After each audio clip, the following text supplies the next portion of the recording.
নাম ছিল রাজু। রামু গ্রামবাসীদের তার নৌকায় তুলে নদী পার হতে সাহায্য করত।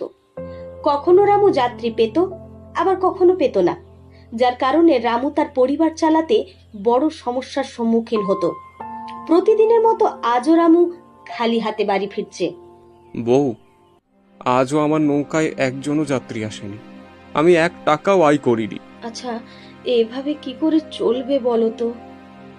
আজ বাড়িতে খাবার নেই, জল নেই, তার উপর চারিদিকে শুধু ঋণ আর ঋণ। মহাজন আর 4 জন লোক নিয়ে এসেছিল, আমাদের বাড়ি তাদের কাছে বন্ধক রাখা আছে। ওরা বলেছে যে যদি আমরা ওদের কিছু টাকা না দিই তাহলে ওরা আমাদের এই বাড়ি থেকে বের করে দেবে। মহাজন এই কথাটা বলেছে, কিন্তু আমরা কি করতে পারি বলো? তাহলে কি আমাদের এক্ষুনি এই বাড়ি ছেড়ে চলে যেতে হবে? আমি কিছুই জানি না বউ, কেউ কিছু জানে না। জানি না আমাদের ভাগ্যে কি লেখা আছে।